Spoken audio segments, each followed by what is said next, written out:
Coming up ahead here are the newly reconstructed Metropolitan sets in New York Street. And these sets are in some cases what are called facades, or not much more than false fronts and sides of buildings. You see, sometimes we like to build only what the camera can see, and we'll let your imagination fill in the rest.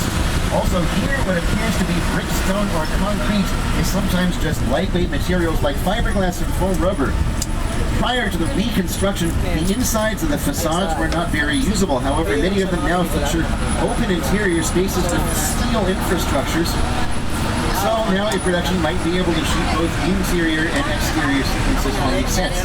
And we can use these same sets over and over again, each time changing the appearance, hoping that you don't recognize them from one production to the next.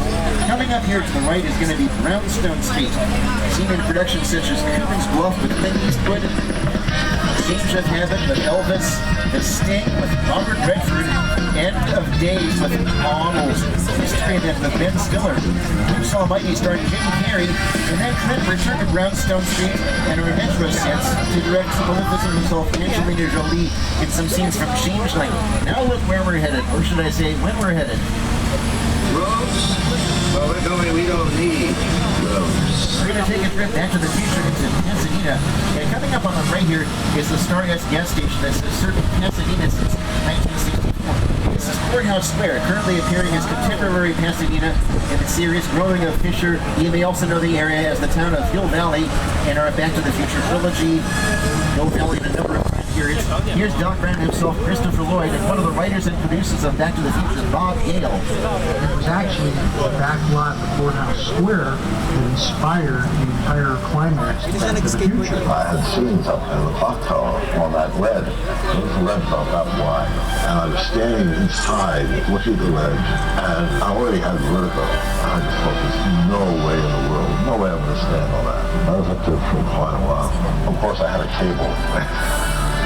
Courthouse Square became Hill Valley for two different versions of 1985 for the Back to the Future films, and they since also appeared in some of the 1950s scenes, like this scene from the original Back to the Future.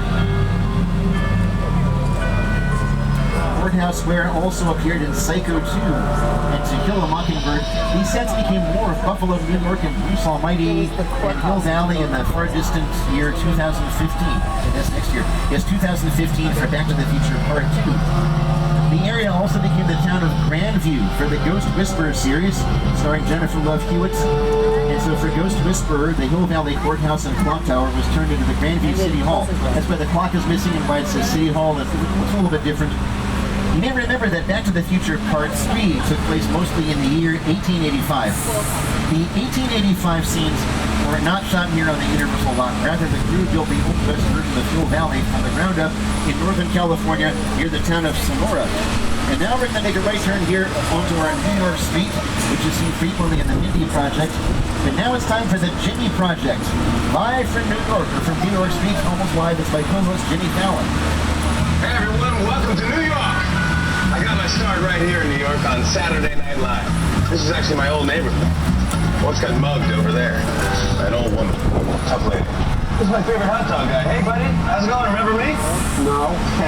Just like old times. Gotta love New York City. Hey! I'm walking here! Hey, it's cool guys. I was just walking there. So it's not exactly New York, but a lot of times when you see New York in the movies, it was shot right here on the Universal Metro sets. If you can make it here, you can make it anywhere, even if you make it here on the Universal lot.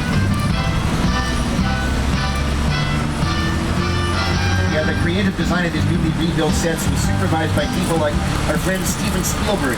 He's only one of many legendary directors with whom Universal has collaborated over the years. There's also Academy Award winner Peter Jackson, director of our 2005 King Kong, which was a self-reimagining of a classic 1933 original directed by Marion C. Cooper. That original King Kong made a profound impression on a young Peter Jackson. He's going to tell us all about it himself. It's the original King Kong that made me want to direct movies. I saw that movie on TV when I was